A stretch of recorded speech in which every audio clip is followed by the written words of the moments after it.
Hello, welcome. This is the headlines. I'm Ana Marrero from the TeleSUR headquarters in Caracas, Venezuela. We begin. In Cuba, the electrical service was interrupted by the Hurricane Ian. Its strong winds toppled power poles. Currently, authorities are working on the restoration of the service. Cuban President Miguel Díaz-Canel received calls from Presidents Nicolás Maduro from Venezuela and Andrés Manuel López Obrador from Mexico, who expressed their concern about the passage of the hurricane across Cuba.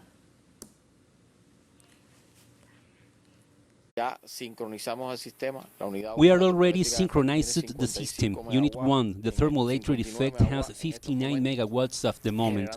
Generating the system. Unit 5, the thermoelectric October 10 at this time has been on since 6 and 36 minutes in the morning.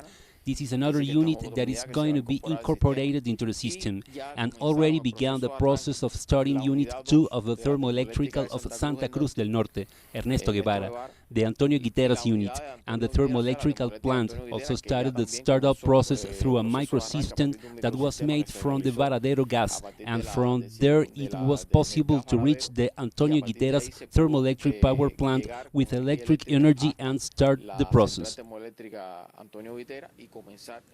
Protests continue for the second consecutive day in Haiti against the increase in the price of fuel and the cost of living, while demanding resignation of Premier Ariel Henrry.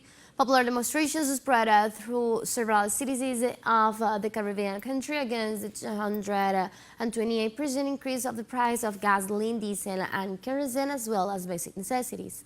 The demonstrators also reacted with what they considered to be foreign interference by pointing out the government of the U.S. is cuddling with the Haitian authorities in the management of the state.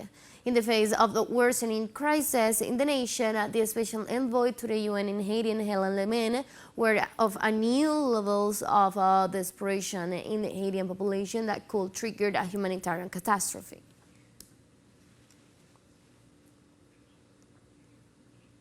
On Tuesday, the overwhelming majority of the participants of the referendums held in southeastern Ukraine supported joining the Russian Federation.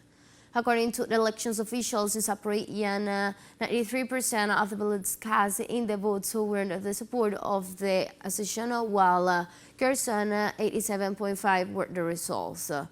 Results from 3 other regions were expected to follow shortly. In Zaporizhzhia, the chairperson of the Election Commission, Albina Balenka, told Russia's state broadcaster, the RT that people had waited with cheers and happiness for this moment. The referendum in Luhansk and Kherson regions and parts of Donetsk and Zaporizhzhia began on September 23rd.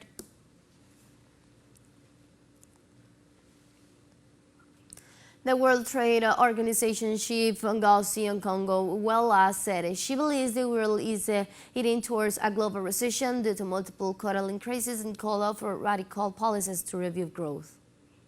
The world is in a very difficult place at this time.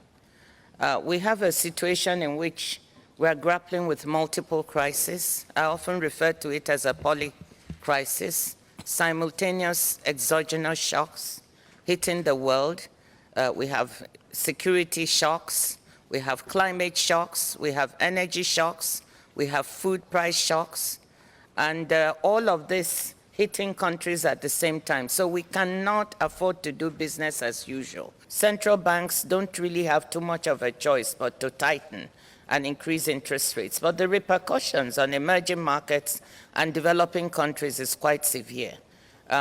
Because they too are tightening and increasing interest rates. On Tuesday, German Economy Minister Robert Habeck said Germany will keep 2 nuclear power plants running beyond 2022. The decision by Berlin not to turn off the installations affecting 2 of Germany's 3 remaining plants was a U-turn that delayed a nuclear exit plan under the former Chancellor Angela Merkel. Habeck's initial announcements that plans will be put on standby that triggered a heated debate that exposes division within the ruling coalition. Habeck's Green Party, which has its roots in the anti-nuclear movement, faced pressure from the liberal FDP to keep all 3 plants running.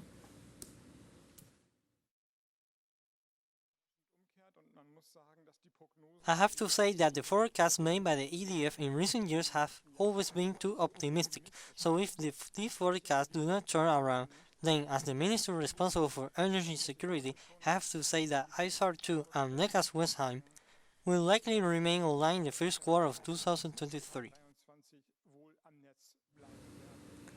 And those are the headlines at this hour. For this and more news, to go to our website, telesurenglish.net. Thank you and see you next time.